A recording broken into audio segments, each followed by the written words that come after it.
Hola, muy buenos días a todos, a todas los que integran el grupo de tercero B de Historia de México 1. Vamos ahora a hacer esta clase grabada para que sigamos avanzando en los temas que venimos viendo en este curso, que ya está por arribar al primer examen parcial, entonces es importante no quedarnos rezagados en los distintos temas que hemos estado viendo desde hace ya 3 semanas, si no me equivoco. Y bueno, nos habíamos quedado en la clase pasada con un tema que se llama divisiones de la historia, que es lo que les voy a compartir en este momento. Como ya viene siendo una costumbre, preparé una presentación para que los elementos principales queden claros y que, repito, pues van a venir en el examen parcial que vamos a realizar. Entonces, pues quisiera empezar con esta presentación diciendo que cuando hablamos de prehistoria, ¿de qué estamos hablando?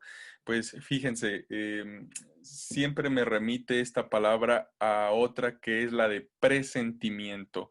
Cuando tenemos un presentimiento es algo que está por suceder según lo sentimos. Entonces, la prehistoria es algo antes de la historia. La historia va a comenzar cuando se empieza a escribir. Ahorita vamos a ver con mayor detenimiento esto que les estoy diciendo. Y entonces, en resumidas cuentas, la prehistoria es un periodo que va desde la aparición, perdón, de los primeros seres humanos con capacidad racional y termina cuando se empiezan a elaborar materiales escritos. Cuando hablamos de los primeros seres humanos, estamos diciendo de aquellos ancestros que aparecieron en el mundo, en el continente africano, hace 2,5 millones de años. África, en ese sentido, pues es la cuna de la humanidad.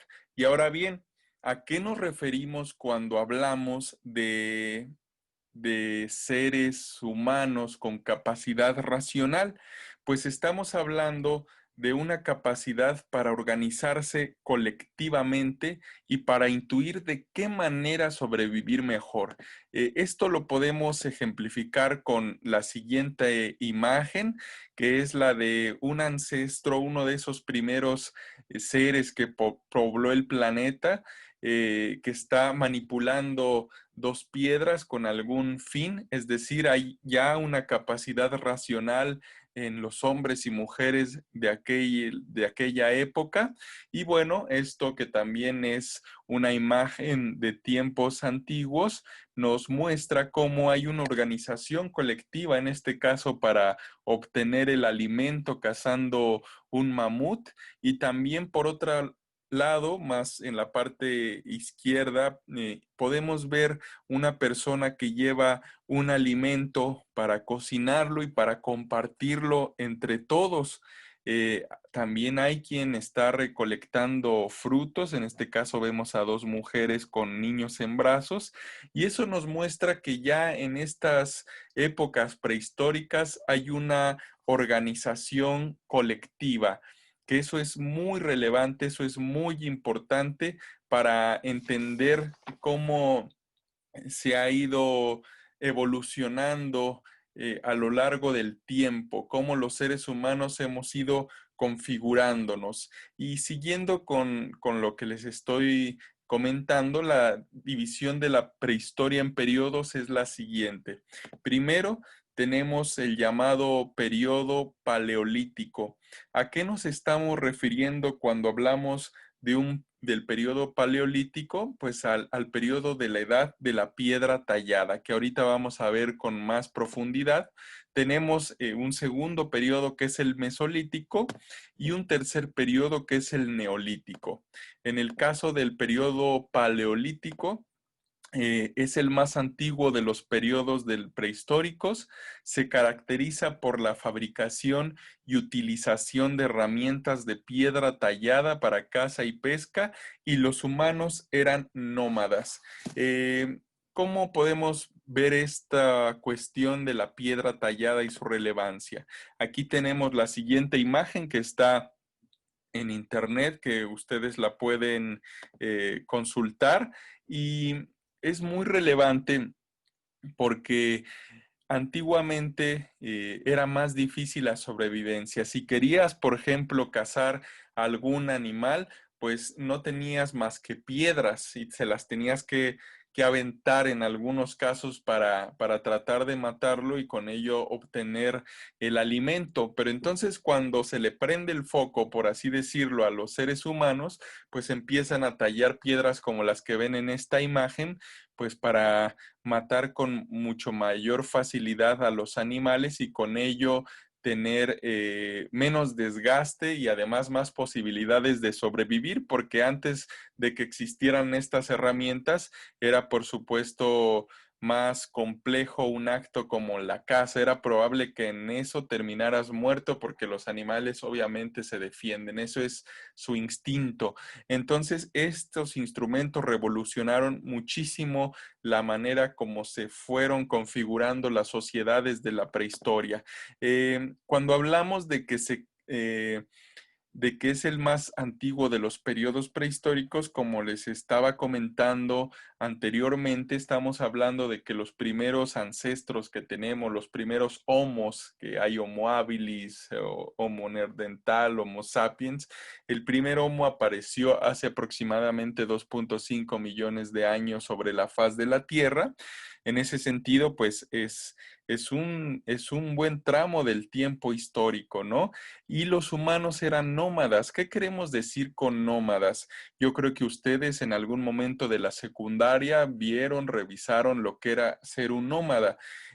Pues a grandes rasgos estamos hablando de un conjunto de personas que van de un lugar a otro. Y es aquí en este periodo del tiempo también en la prehistoria cuando esos grupos nómadas empiezan a poblar distintos lugares del planeta. ¿Y por qué se dispersan? Primero, porque no se había desarrollado todavía la agricultura y la ganadería, que eso va formando también las sociedades sedentarias, como vamos a ver más adelante.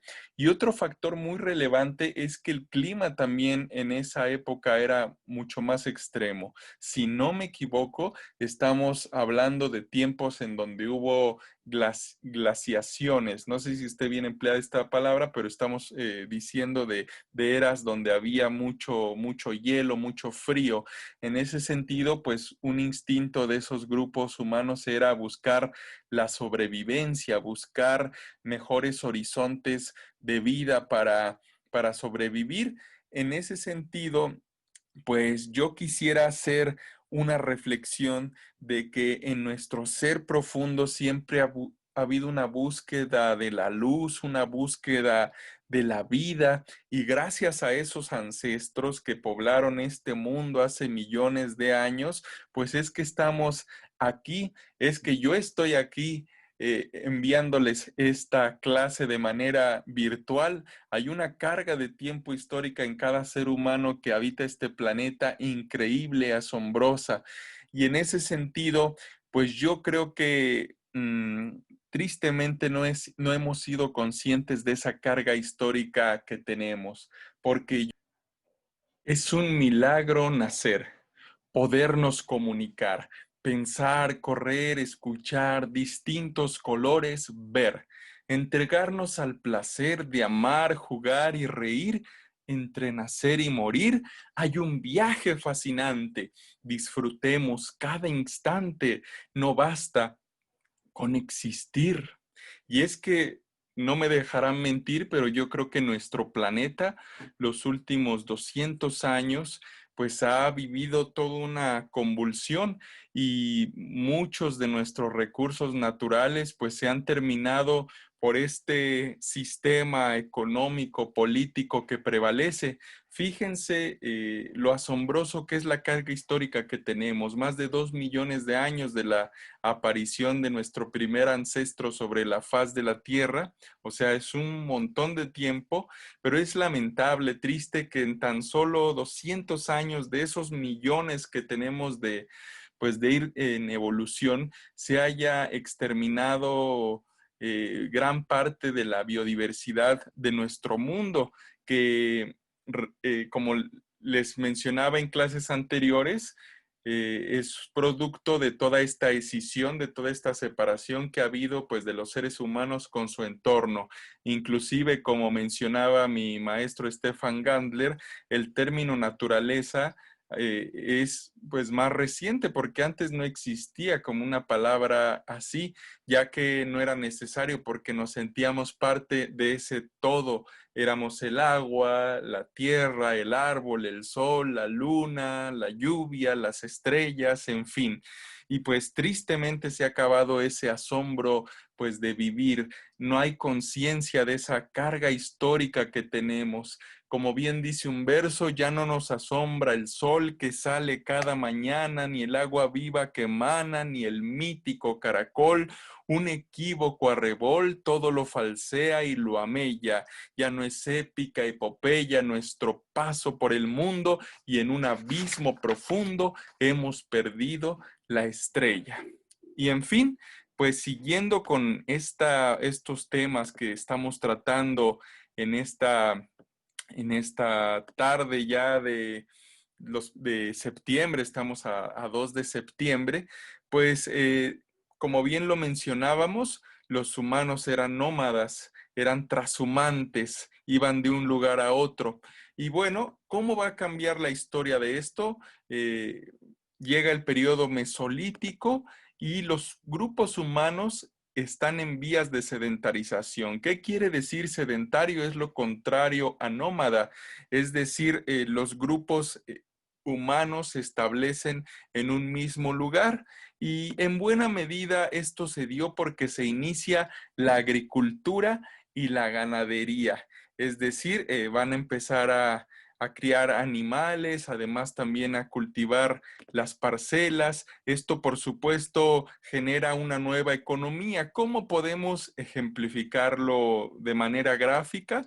Pues aquí tenemos a una persona que era nómada, era trashumante, pero en un momento dice, antes éramos nómadas, es decir, ya está finalizando esa etapa de ir de un lugar a otro.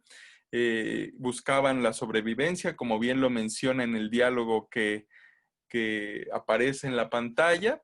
Y bueno, después van a decir, recolectábamos frutos y cazábamos animales, como bien lo veían en las ilustraciones anteriores. Y posteriormente van a comentar cuando dejó de hacer frío y descubrimos la ganadería y la agricultura, todo cambió. ¿Por qué? Pues porque nos quedamos en un solo lugar y nos alimentamos mejor. La agricultura, por supuesto que es algo, una actividad que se establece en un espacio físico y claro, eso no se dio de un día para otro. Hubo todo un proceso de experimentación para que se dieran productos como el maíz. Entonces, imagínense, cuando hoy tengan una tortilla en sus manos, piensen en toda la evolución que ha habido para que podamos disfrutar de esa planta milenaria hermosa que es el maíz y que es el alimento principal, en este caso de los mexicanos, ¿no? Y por supuesto la ganadería también, o sea, la crianza de pollos, de vacas, de borregos. Ahora con esta ganadería había la posibilidad de pues tener el alimento pues mucho más fácilmente, además también todos los productos derivados de los animales, como los quesos, la leche, etcétera. Y por supuesto que esto contribuyó a que en términos fisiológicos hubiera mucho mayor fortaleza en los cuerpos de los hombres y mujeres que vivían en aquellos tiempos. Y bueno, siguiendo con el tema de la conversación, esto por supuesto facilitó que se formaran núcleos poblacionales, ¿no? La misma evolución en cuestión de lo que nos iba dotando de mayores defensas, etcétera, posibilitó que fuera creciendo la población. Y siguiendo con esta etapa histórica, tenemos el periodo llamado neolítico, que es el de las sociedades agrarias también, ¿no? Se empiezan a producir y mantener los cultivos de tierra con más especialización, además también de más herramientas y por supuesto también se incrementa la ganadería, la crianza de animales.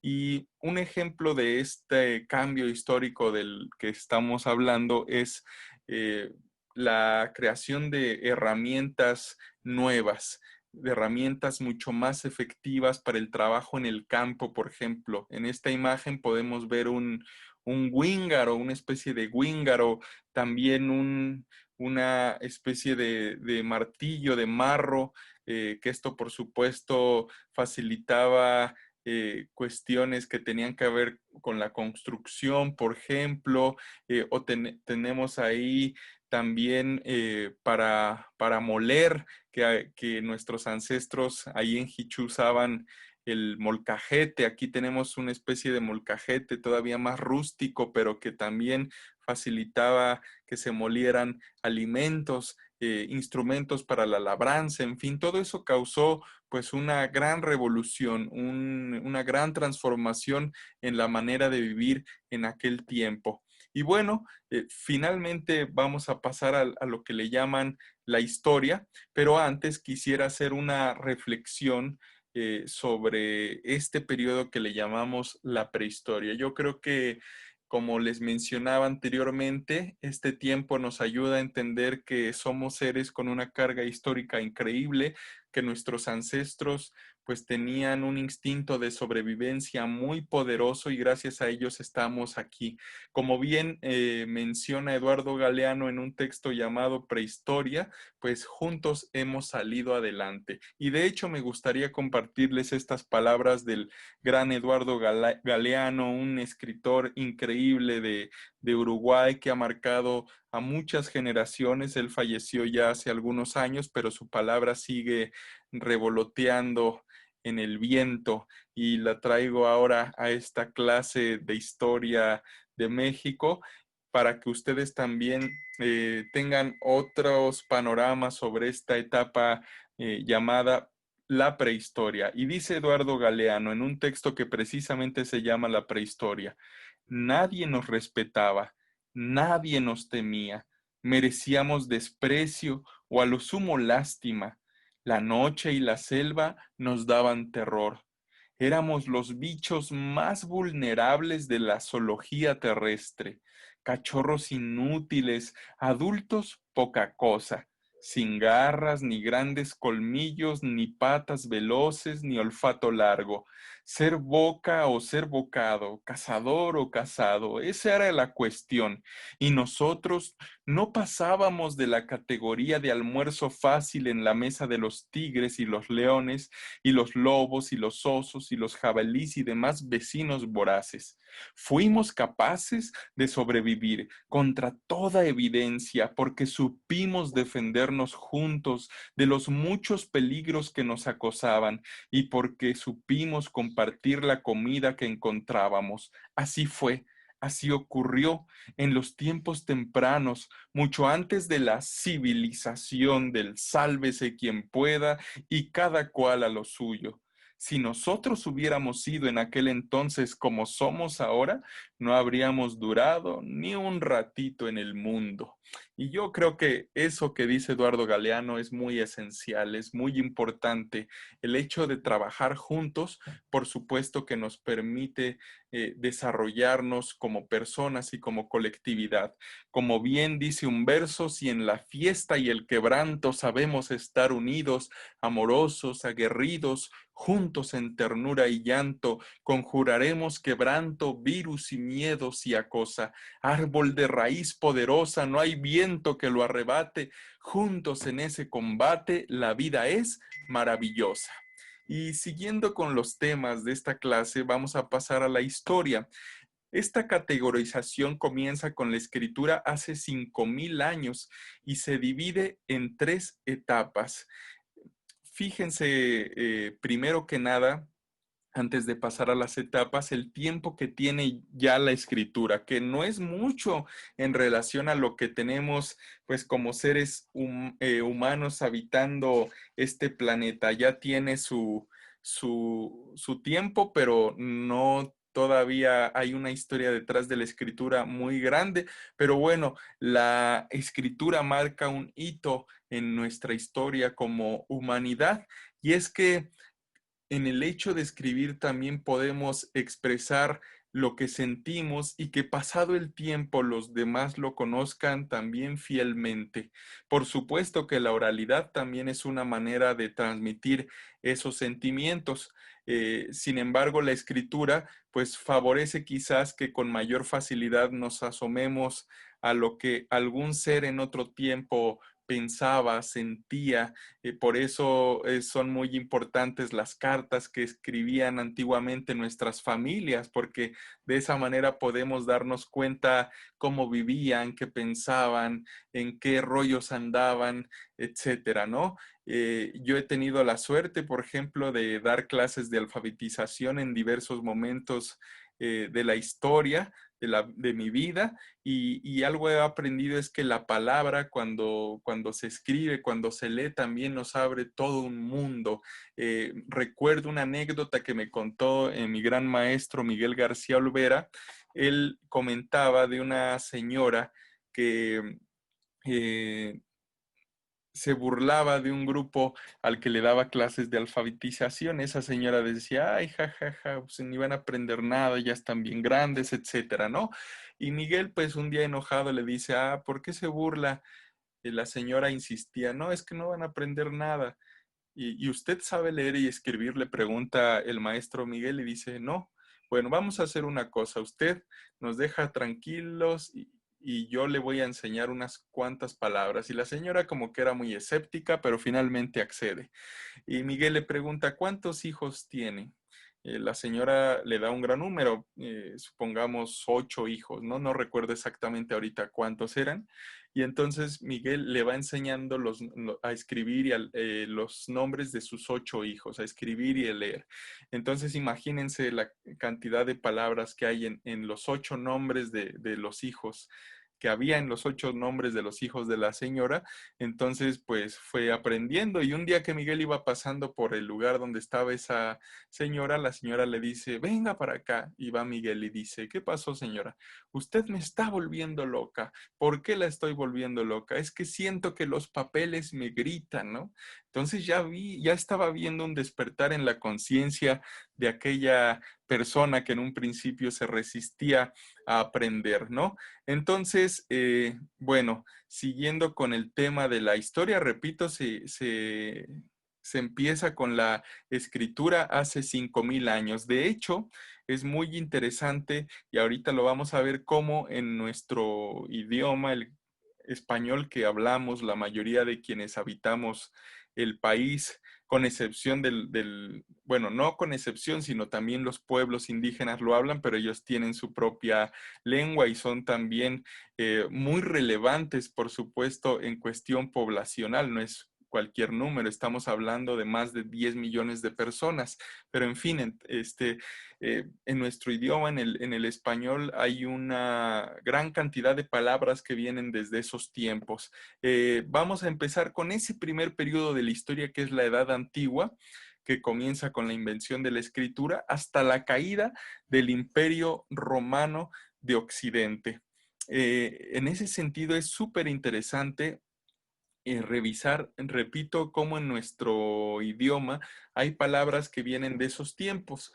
Preparando material para esta clase me encontré con un libro fabuloso que se llama 5,000 años de palabras, de Carlos Prieto, y él nos dice en la página 70 de su libro cómo también son de origen latino los nombres de los días de la semana que pues hablamos con frecuencia. Por ejemplo, el lunes, en español lunes, en latín es dies lunae y significa el día de la luna. El día martes en latín es dies martis y su significado es día de Marte. El día miércoles en latín es dies Mercuri y su significado es día de Mercurio. El día jueves en latín es dies Jovis y su significado es el día de Júpiter. El día viernes en latín es dies Veneris y su significado es día de Venus. El sábado en latín es dies Saturni y su significado en español es día de Saturno. El día domingo en latín es dies solis y su significado en español es día del sol. Imagínense qué asombroso pues encontrar el origen de algunas palabras que pues usamos con mucha frecuencia, cómo estas palabras tienen que ver con pues con el universo, con la vida misma, que también somos polvo de estrellas, porque por si no lo sabían, en nuestro ADN también hay elementos, más bien eh, hay elementos, la mayoría de los elementos que nos conforman, por supuesto que también están en el espacio, en las estrellas. En ese sentido, pues somos seres también cósmicos, universales, ¿no? Siguiendo con esta explicación de la Edad Antigua, en esta etapa comienza la religión. Esto es muy importante también mencionarlo. ¿Por qué?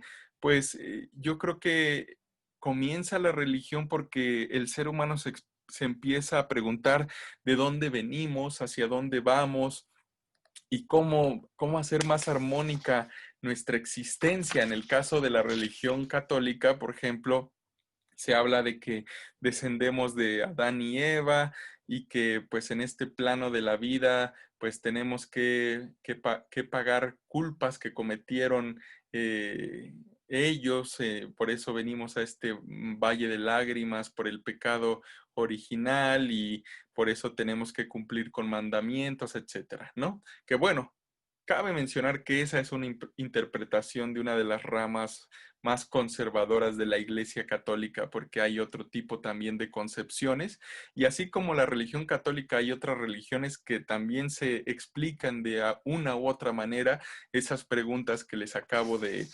plantear. Y bueno, también la organización política comienza, que eso es muy importante, o sea, las jerarquías, quién tenía el mayor poder en la colectividad, quién organizaba las cosas, etcétera, ¿no?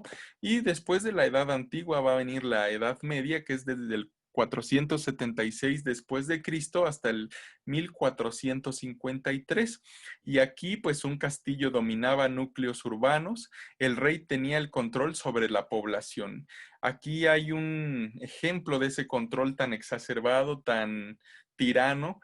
El rey tenía el derecho de pernado, que era pasar la primera noche de bodas con la mujer que se casaba. O sea, la mujer que se casaba muchas veces no lo pasaba con el hombre con el que se casaba esa primera noche, sino con el rey, porque era un derecho que tenía el rey por ser de sangre divina, por ser superior. Entonces, imagínense el grado de tiranía que se vivía en aspectos como ese. Y bueno, otro punto también muy importante es que la religión católica en el caso de Europa imponía sus creencias. Ni se te ocurriera decir que, por ejemplo, la Tierra era el centro del universo porque te podían llevar a la horca, a la hoguera. Por eso hay que tomar en cuenta lo valioso que han sido los aportes que gente como Nicolás Copérnico, que plantea otra manera de ver el sistema solar, pues han hecho a lo largo del tiempo, porque gracias a esas aportaciones es que pues nosotros como humanidad hemos ido creciendo. Si no hubiera habido esas aportaciones, seguiríamos metidos en todas estas cuestiones doctrinarias, dogmáticas, que yo creo que no favorecen que nos desarrollemos como seres humanos. Pero en fin, eh, como como un paso siguiente de esa Edad Media tenemos la Edad Moderna, que abarca de 1453 hasta 1789.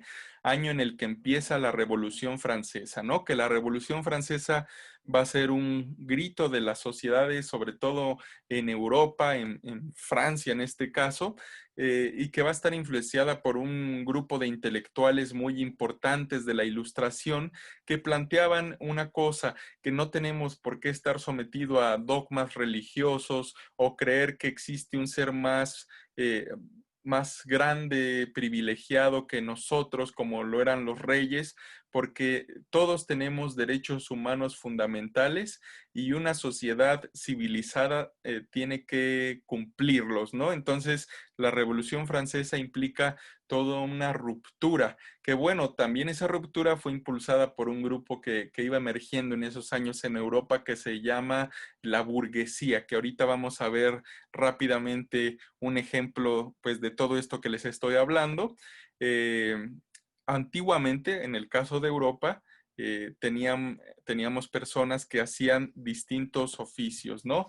Había quien era un zapatero, había también quien era un herrero, había quien era un carpintero, había quien tenía animales y los mataba para vender la carne, había quien tenía pan, en fin, ¿no? Había como múltiples oficios y eso me recuerda mucho al Hichú antiguo, al Hichú de donde también había personas que desarrollaban un oficio. No quiere decir que no los haya ahora, pero antes eran como los únicos que hacían esa cosa, ¿no? Antes que llegaran los muebles que traen de San Luis de la Paz para vender a Hichú, había quien allí en su carpintería fabricaba los muebles o los ataúdes también, ¿no?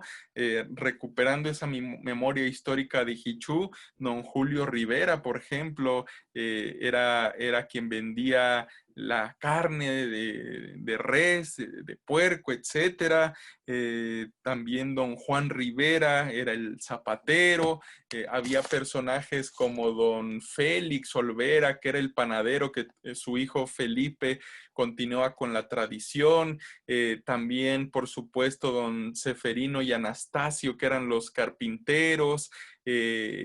Estaba doña Chana, que era la partera que pues traía a todos los bebés al mundo. El gato, que era un famoso robeno, porque también eso era algo que yo creo que estaba como mucho más fuerte en la conciencia, ¿no? Ese símbolo de ser robeno y el gato era como el clásico robeno, el variador, es decir, el que se sube al nogal, a las nueces, etcétera, don Carmelo o don Lupe Hierbas, el herrero, que también pues es un músico que todavía afortunadamente está con nosotros. En fin, así era en Europa, ¿no? Había como en las sociedades gente que se desempeñaba en un oficio y va a haber pues un cambio histórico muy importante. Pero antes de mencionar cuál fue ese cambio histórico, estos que ejercían un oficio tenían que entregarle una paga, un tributo, ¿a quién? A la nobleza que pues en su puesto principal tenía pues a un rey, que era el que comandaba el reino en este caso, ¿no? Y por supuesto que aliado a la religión católica. Pero bueno, va a haber un acontecimiento que va a cambiar el curso de la historia, que es el descubrimiento pues, de otros lugares, ¿no? El descubrimiento de los europeos, porque esos otros lugares se dice que otras civilizaciones ya los habían descubierto, pero no habían sido tan sanguinarias como lo fueron los europeos, ni tan tiranas, ¿no? Entonces, pues tenemos el descubrimiento de estos otros mercados, entonces empieza a haber un trasiego de cosas de Europa a esos otros mercados y de esos otros mercados a Europa. En esos otros lugares del mundo, pues los europeos descubren que hay frutos que no había en el viejo continente, minerales, telas, frutos, en fin. Y surge una figura muy importante que es el mercader. El mercader pues va a dedicarse a comprar en ese nuevo mundo descubierto, pues esas cosas que no había en Europa y las compra pues a muy bajo precio y las vende a un buen precio. Ahí está la clave de las cosas y de cómo van haciendo también esta clase llamada la burguesía integrada por mercaderes y también por gente que hacía oficios. Y bueno, esta figura del mercader pues va a ir llevando, repito, pues materiales que había en estos nuevos mundos al viejo continente, como por ejemplo, no sé, le dice al zapatero, oye, te traigo estas pieles que traje de América Latina, ¿no? Y el zapatero dice, ahora le están súper chidas, de estas no hay por acá, tráeme tantas, véndemelas a tal, véndeme tantas, ¿no? Y entonces el mercader, pues obviamente se las da a un precio en el que va a obtener una buena ganancia, ¿no?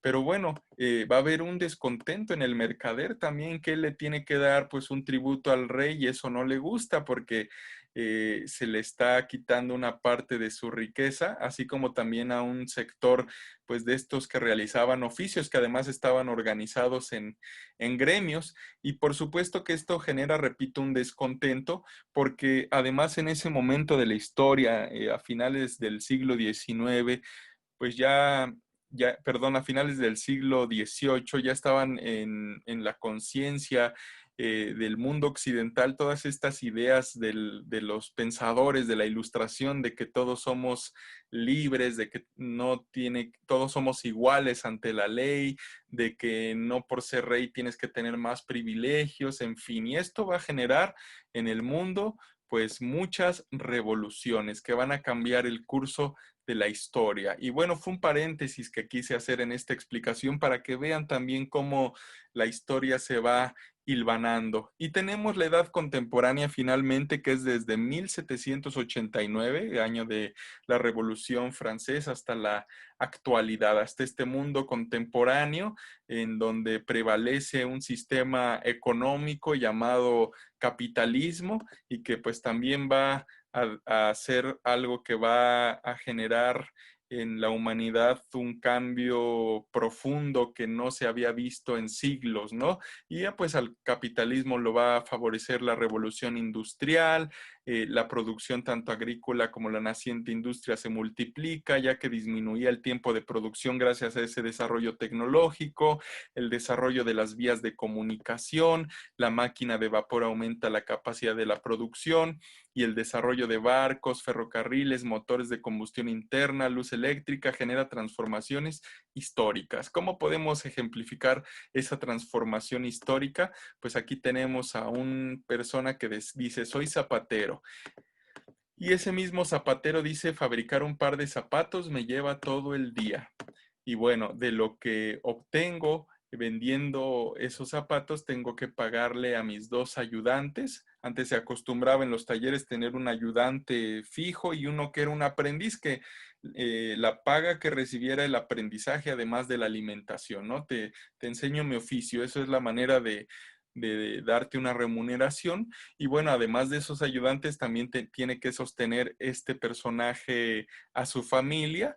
Y bueno, aquí tenemos a quienes tiene que darle sustento. Posteriormente, ese mismo personaje va a comentar, ya no puedo sostener mi taller. ¿Por qué?